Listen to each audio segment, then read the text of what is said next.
Hello, welcome to this edition of Football Focused on the Castaldo Sports Network.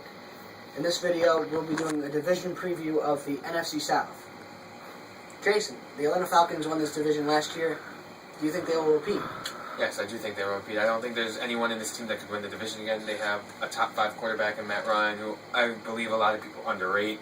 They have a great running back, a great veteran running back in Steven Jackson. They have arguably the second best wide receiving tandem, other than just Calvin Johnson himself, in Roddy White and Julio Jones. They have veteran Tony Gonzalez. They have a great defense. There's a lot of upside on this team, but the only downside could possibly be how old their defense is, and maybe not being able to keep up with fast-paced offenses like Cam Newton's Panthers offense, or if they even play the Eagles this season, I don't know. The Jets are running more Wildcat, although that's not really a threat. But no. But really, the Falcons are in this division. Falcons are entering a mode of win-now mode, which could be a very scary thing in the NFL, because you know this is your window is closing. But when you have a good, promising young quarterback with Matt Ryan, this team should hang around. I mean, this team is definitely... The Super Bowl window is probably like 1 to 2 years, and then they're going to be a very good team, and then they'll probably get back. But I think this team is a complete football team. I think they're good on defense, they're good on offense. Mike Smith is a good coach, and will definitely get them ready to play each Sunday. So, but I think this is going to be a lot closer than you think, because I think the Buccaneers made a lot of strides to get better, and there's a lot of talent on both sides of the football that they didn't have last year. And the Saints, Sean Payton's back, so maybe he could reestablish what he built up in New Orleans. Speaking of Sean Payton, the Saints are up. Drew Brees is a top 5 quarterback like Matt Ryan. He's a top 3 quarterback. Yeah, I think he's one of the best quarterbacks in the league. I think now, with more familiarity in the offense, because Peyton's back, I think this team is going to continue to score. But for the Saints, getting the stops to win these football games, they're going to put up 30-plus points every week. But are they going to get the stops? And I don't know. That I do not know.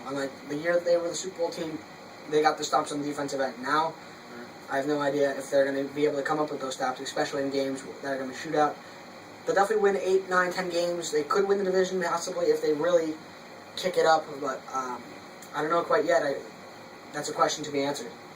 Yeah, with the Saints, there's nothing more that I can say. I mean, they have a great quarterback. The problem, like you said, is going to be on defense. Stopping the run. I feel like they can be better in the passing game with Kenny Vaccaro. And if he's a run, he could also be a run stopper and be physical. That's a big upside. But other than that, they need to get the stops to make second place. Up next, a team that everyone seems to be high up on, the Tampa Bay Buccaneers.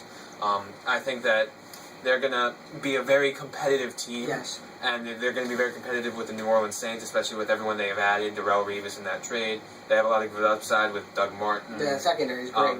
Josh Freeman, if he could pick it up. Yeah, they have a lot of good players. And if they can get hot, they could actually make the wild card. Yeah, Josh Freeman was good last year. He kind of looked like he was making the corner, and then he sort of plateaued. So I think if he can build, he's definitely shown why he was a first round draft pick. He can sling the ball. He really knows how to get the ball downfield. Defensively, they have one of the best secondaries in the game. Darrelle Revis, Mark Barron. Yeah. That's all you really need. And then they added Golston from San Francisco to play the other safety spots. And this team's really good.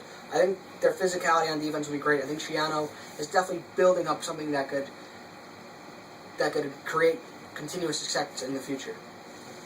And then going on to the Panthers. The elephant in the room. Yeah, Cam Newton, he's exciting. He's a very popular player, but this team isn't good.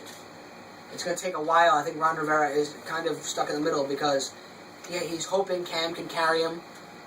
He can definitely win anywhere from 6 to 7 games with him, but to be an actual playoff team, I don't think so. The problem with the Panthers is not the offense. It's the defense and the offensive line. Yeah. The offensive line is terrible. He's one of the top 5, I think, in being hit after throws. I really think they need to improve that and the defense in the secondary. They have a great young linebacker in Luke Kuechly, who led the league in tackles last season, apparently. I think they can, if they get better, once Ron Rivera leaves, which he probably will after they go 4-12 this season. Yeah, or 6-10. Or 6-10. They could probably start rebuilding with a new coach, maybe more defensive-minded because they already have the offense down with Cam Newton. And you may also have a problem with whether or not Cam Newton's a winning quarterback. Yeah, this is my issue when I evaluated him initially. He won at Auburn. but that year they're the most dominant team. I feel like if you're going to win with Cam Newton in the NFL, your team has to be dominant all throughout. I just don't think he has the feistiness to really lead a team in the fire like an Eli Manning or even Tom Brady for that matter. He knew his teams weren't the best overall team, but he was able to pick them up and get them to the next level. I don't think Cam Newton has that ability or that fire in his belly to really do that. Good division? Okay, so I think the Falcons, if you had to ask me right now, I think the Falcons win the division by a hair. I think the Saints make this close. I think the Buccaneers could contend for a wild card spot. They'll be right in the mix. I can't tell you if they're going to be one right now. And I think the Panthers 6-10 at best. I'm sorry, it's just not going to happen. They got to keep adding pieces on defense. With that, I have to go with Falcons, Buccaneers making a wild card spot, Saints, and the Panthers. Okay, so breakout players for the Falcons. I think it'll be what's his name? Jaquiz Rodgers. I think the other running back. I think he's going to really change the pace, and I think he'll bring an extra element to the Falcons that will definitely make them one of the most diverse football teams in the league. Saints, Kenny Vaccaro. I think he might add something to that defense. Add some spice, maybe a good guy who can just make some hits and really make some plays. Buccaneers, I'm going to say Josh Freeman. I think he's going to take it. Last year he went up and then plateaued. I don't think he plateaus this year. I think it just keeps going up and proves that he's the guy in Tampa. And the Panthers, I'm going to go with Luke Kuechly. I think he's going to just keep going and become one of the best linebackers in the NFL. Out of Boston College. Yeah. For me, for the Falcons, I got to go with Jaquiz Rodgers too. I mean, that 1-2 punch, speed with him, and then power with Steven Jackson is going to be great as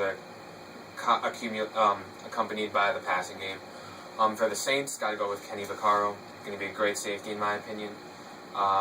Panthers, Luke Kuechly again, great linebacker, going to be great. Maybe next Ray Lewis, maybe next big tackler. And what's the last team? Buccaneers. He's already an established player, and he's the best cornerback in the league. But I think coming off the ACL injury, Darrelle Revis is going to kick ass. Enough said. That's our video on the NFC South. See you next time.